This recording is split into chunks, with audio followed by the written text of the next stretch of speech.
naye tumulabye gyavudde newankwalita nanyikira mu Mukama olw'okuba yamuzaalamu akaana kamu namuga nti eyo ennyumba yange naye nga yakusanga otambuza mmere wazijjawo ezigula amategula olaba nti abantu tebalina mukaawati oyagala kumaliriza bweti twabadde tukyali awo gamba kyotyo abantu balina emitima emibi nsanyusa okulaba muganda wange nafunyayo omusajja awo okimanyi kifo olwaleero nina omuntu twade tukyali awo ligagamba nti oteekwa okunaaba oba oyagala oba toyagala kuyanga n'okunaaba nako lutalo abasibo ne banyabo njagala kumaliriza njiri weetereeze gamba neibawo weetereeze weewombeese gwasinga okuloga ku kyalo weewombeese mulumbe gwayita mu bintu by'abantu ng'okunama weewombeese gwasinga okuloga gwayina effutwa gwayina effutubizi gwayina effutubizi gwayina ette gamba faya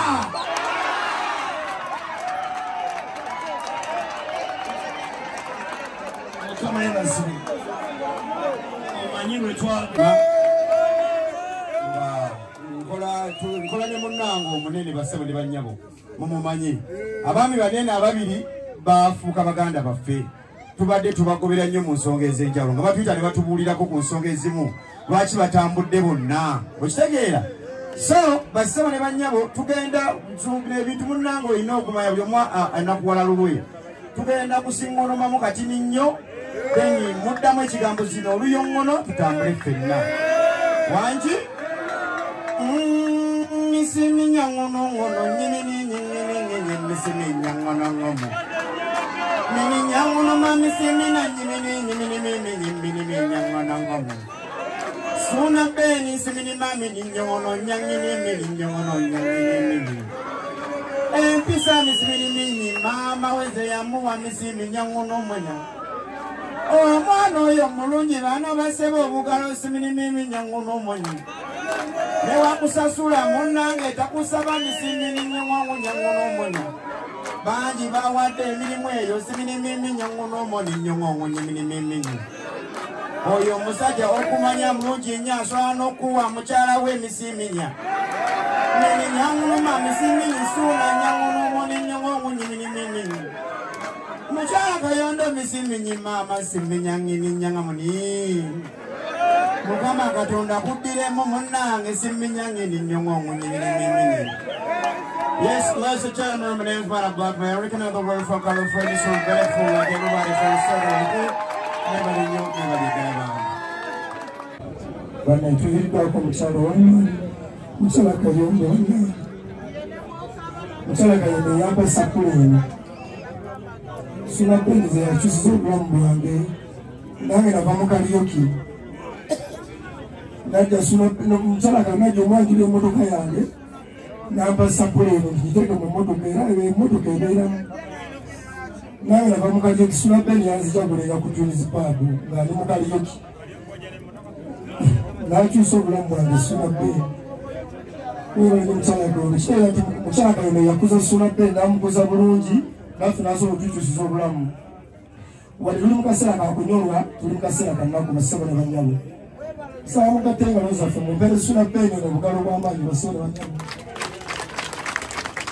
atusizo obulamu bw'abantu bangi nnyo nze nakava ku nnyonyi lwa suna peni nakava ku nnyonyi lwa suna peni nkola ku leediyo nnene lwa suna peni suna peni weebale nnyo naye nga byonna amaanyi gabadde ga mukyala Kayondo tusaba Mukama Katonda obuyinza Mukama mukyala Kayondo amuteeke mu kifo ekirungi ayongera agumya suna peni n'emikwano gye Bazira Tone webale nnyo webalina okubeera kulera suna peni n'omugumya webale nnyo webale ddala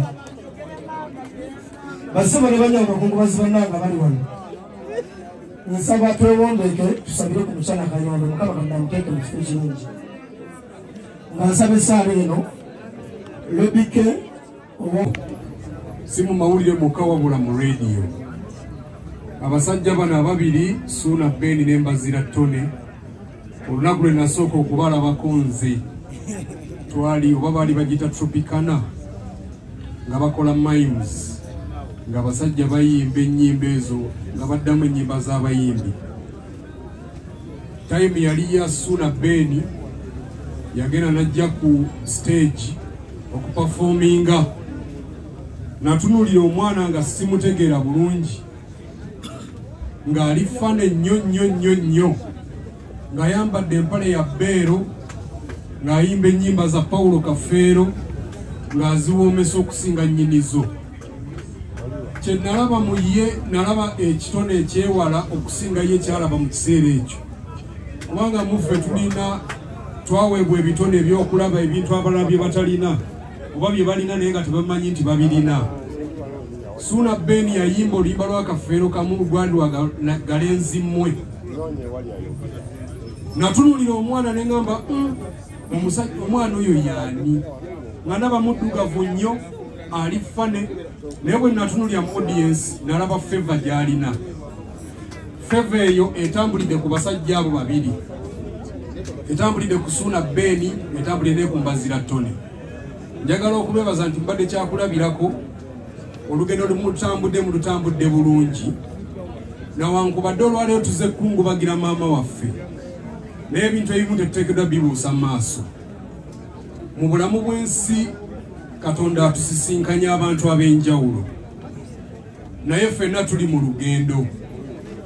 Ndi mutabani wa musajja musumba mubulizi wa njiri mu Church of Uganda, naye bwe yali abuulira enjiri olunaku lumu yagamba nti buli muntu alina essaawa ku mukono gwe. Ono gwe tugalamiza mu lujja wano essaawa ye yatuuse n'agenda, naye essaawa teyalekeraawo kubala, yagenda mu maaso ng'ebala. N'agamba ebigambo bino nti akalimi nkunona nkufunye, nona mulala naye mufunye. So akalimi k'essaawa katujjukiza nti mu nsi muno tuli bantu abateekeddwa okweyisiza obulungi ku bannaffe, kubanga abamu ku bo akalimi kaabala ne kajja ne kabatusisinkanya, abamu ku bo akalimi kaabala ate ne kayitawo nga kabatutte. Maama waffe akalimi akake kamututte, bwabadde busaasaana emboozi nga bwe mugiwulidde, akalimi ne kajja ne katuuka we kalina omutwalira ne kamutwala. Naye tekalekedde awo, kagenze mu maaso n'okubala. Kitegeeza ki?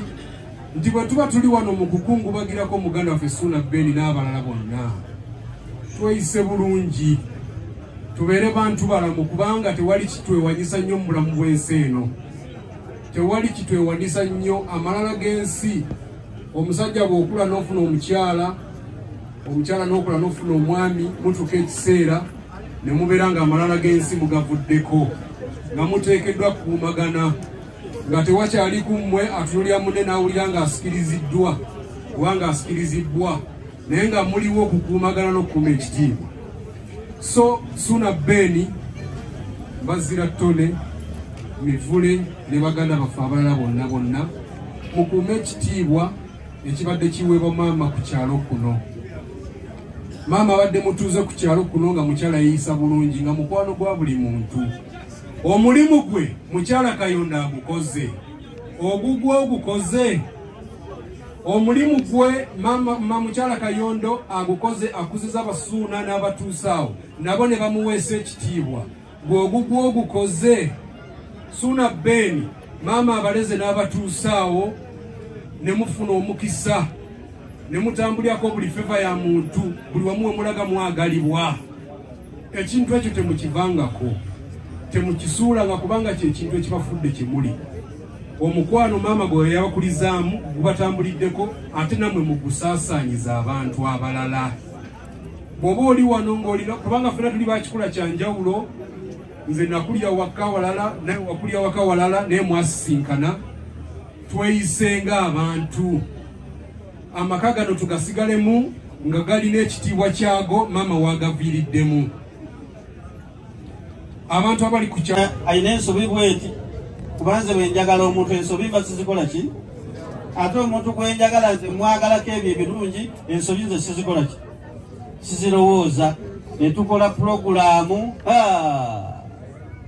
pulogulaamu neekwata akati ne tutegeeragana ne tukwatagana tetuli haasinga tusisinkana ne tukikuba ne kikola ki naye abantu ab'emitima emibi era ne bajja ne batukyankalanya ne banzija kusuuna bbeeri nange nayeŋŋamba siddamu kati kukola ki ne bampa abantu tetukwatagana combination neegaana ne bagamba bannaye abantu bwe mwampadde mpulira sifiiringa ne bankakankole nabo ne mbagamba kale bwe banga nava mu magye ga Museveni nammwe rediyo yammwe nja givaako era nenjikola ki ate wendi suuna nkusaba ogume kati okuze tutya tugenda tandika association yaffe etugatta guma naye kyembasaba mama Wanda baani abasigaddebo mubeere omuntu ogwo mukwatagane mwagalane ebirala byonna Mukama ajja bakwatirako ate mwekwase Mukama kubanga yebba wa bannamwandu ate taata wa bamulekwa ekirungi kya maama Bayibuli egamba mu Barumi 13 nti mugondera abakulembeze abafuga kubanga teri bukulu butava eri Katonda ne bye bakola balagirwa ki maama avudde mu nsi nga yawulira eddoboozi lya Katonda n'agondera omukulembeze ali mu buyinza afudde tamuwakanya afudde amukola ki Mukama yebazibwe Yusufu balina of Uganda nga bamwegaana mbu teyali mukozi wa CBS ne mbagamba nze namuleeta ku CBS ne mubakwasa bali luno yali mukozi waki wa CBS era twakola ffenna era n'akikola bulungi masaza kaapu ya Yusufu bali luno kira gyebika yagitumbula ebyo byonna netubikola ki netubimala n'emikwano gyange mwenna abali wano osobola okweddirayo mikwano gyange mwenna abali wano mbadde mbasaba abali wano mwenna ndaba emyaka gikyali mito mbadde mbasaba muwenga abantu abakulu ekitiibwa bw'olaba omuntu akusinga emyaka muwe ekitiibwa kubanga ebintu tubikola effujjo ne tuvuma abantu abakulu ne tubazalawa ne tutamanya mu maaso eyo bikwafekitinga mu kunoonya ssente nolewanga gwogoba ddiiru tekutuka ebibyo bye bitatambula tuwenga abantu abakulu ekitiibwa nze nkoze ne Suuna Bbeeni naye nga mpita buzeeyi batukakanga okukola simanyi tupulepinge naye nga wetudde bere tumugane yaabo batumanyi baali bagezezzaako okutwawula Kabushenga n'agaana era singa Kabushenga yaliwo Suuna Bbeeni tebaali mukoze eki tebaali mu nzijeeko naye mbadde mbasaba nti ebbanga lye tumaze ne Suuna Bbeeni nga tukola emyaka gibadde mingi naye asobola okubabulira tetuyombangako era Suuna Bbeeni tawulirangako nti nyina ekigambo kyonna kye nakoze eki nange siwuliranga kigambo kyonna tikyavudde mu kamwa ka Suuna Bbeeni ng'ayogera ku nsi mutwale ekifaananyi ekyo namwe kye bamukola ki era njagala mumanye kye bayita emikwano mukwano gwo waliwo mukwano gwo waliwo n'enkolagana ng'oli mukolagana bukolagana naye nga si mukwano gwo mukwano gwo akuyiirawo omubiri mukwano gwo asobola n'okwewola ebbanja ku lulwo ate mukwano gwo ne bw'oba olina ensobi gy'okoze takuwaako bujulizi oli bwagamba nti Tadiyasi yabbye essimu ebadde wano nze nsooka kuyibamiramuga Tadiyasi mumanyi tasobola kubba ssimu Tadiyasi namulabako ng'alina essimu za miliyoni ezo nga baziresawo n'azikwata n'aziwa bannannyinizo naye bemala ne mukubira Tadiyasi onooswaza paka ddi bakutegedde komyawo essimu y'abaandi naye kasita bagamba nti Tadiyasi abbye essimu ne ngamba neerabidde obbalabula oyo bw'atyo oyisiba mukwano gwo. Mukwano gwo asooka kubeera looyawo, mukwano gwo asooka kuyimirirawo, n'asooka akuwolereza, then oluvannyuma myoka mwesi otinga nga muli aba. Naye kasa mukwano gwakuwaayo, wakati nze ebbanga litwamala ne Suna Ben, nga bwe Suna Ben babaga nti Kayibanda yabbye teryakola ki? Kubanga twatambulanga bameka, olaba Suna Ben ng'omanya Kayibanda akola ki? Agenda kujja. Era bwe twayiiya nze pulezidenti w'abali b'embizzi mu Uganda yonna, Suna Ben ye vice president. Suna Ben ye vice president, Bazira Tony ye Ssaaba minisita.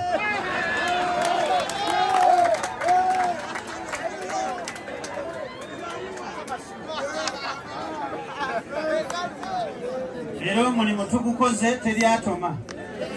Bannayuganda bonna baki bamativu. Era mu gw'omukaaga ng'ennaku z'obiri 8 tugenda kulya paka kuwulira bubi.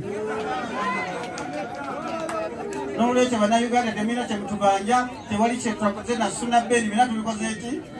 Tubasanyusizza, tubagabudde mulidde, tewali kye mutubanja.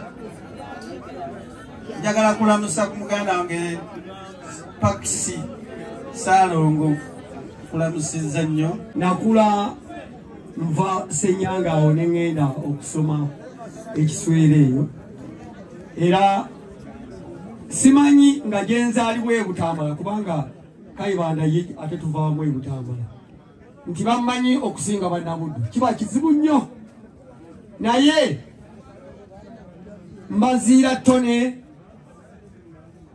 Suna Ben, Enrico Kabanda, bannarediyo bangi nnyo abali wano. Mukwano gwange Thaddeus Katumba naye naliko naye ku CBS.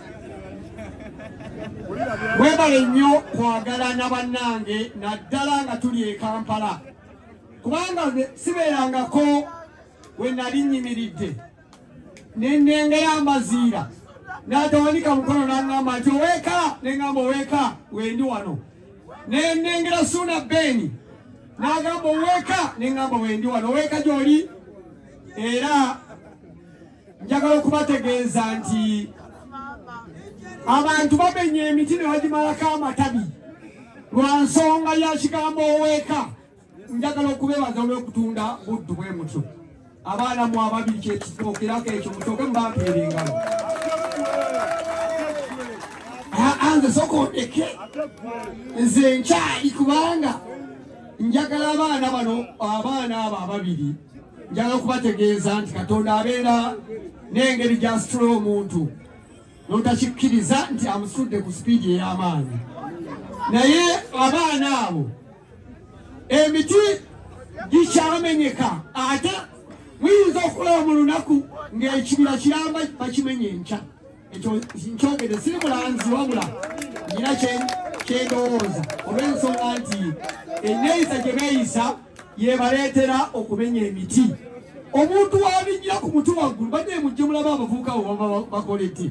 Nze byammalako pulaani ng'omuti bakoledde kuno kwonna amatabi bagabazeeko n'oguliraanye nawona, naye eryo liba ssanyu. Omuntu okugenda n'omenya omuti eri waggulu mu kasolya k'omuti kitegeeza nti liba ssanyu ly'amaanyi. Era libawadde abeera munnabuddu. Naye ate tulowooza nti ababa bamenya emiti babeera bannabuddu. Nedda, kitegeeza nti batugaseeko abantu abalala abawagira buddu. Ekyo nno kikulu nnyo gye tuli. Ekirala neebaza maama, kubanga olwaleero singa maama waffe teyakwata bulungi Mbaziira oyo n'amukuliza mu layini entuufu, ne Suna Ben teyali badde kyali olunaku luno olwaleero. Bombi bato bange, era bye bakoze mbadde nabo ebbanga ddene. Ebyo ebyakatemba byonna nagenda nga bazanya nga wendi nange nali munakatemba. Era bwe wabaayo omusaaso wangule ogusinga nze tiguliyo. Twazanya omusaaso wangule ne Bamooti, Bakayibanda, Bakasodde, Bakerekere, kati ali bweru yali kubugedde, Bakoni Nalugwa yali ku Radio Simba. Awo bonna n'omugenzi Padde Bitama. Nange nali munakatemba. Naye olw'okuba nti omupiira gwali gutwala ebitundu bingi, ebyobulamu bwange nensoosowaza omupiira okusinga ekira kyonna. Neno era nange nja kukatiza ekintu kimu nti Mukama Katonda bw'aba atuwadde obulamu twagalane bannange, ate waliwo ekiseera bwe kituuka ne kikunyigiriza naye kkiriza ekiba kizze omanye nti Katonda talina kyagera nga kibi. Olwaleero maama agenze naye alina ensonga lwaki amuyise Mukama waffe Katonda waffe. Kyalaze naffe kitujja kugendayo, naye ekisinga byonna kwe kumukkiriza nti Mukama Katonda yawa buli kimu, ate bw'aba asazeewo okutwala yatwala. Era nze ndi musanyufu kubanga kino ekifaananyi kyokka kyendabye wano kitulaga ne kituwa essanyu nti maama gy'alaze agenze mu kifo eky'okwesiima, kubanga okujja kwamu obungi mu kiro kino ne mwerekereza otulo kitegeeza nti maama mumuwadde ekitiibwa.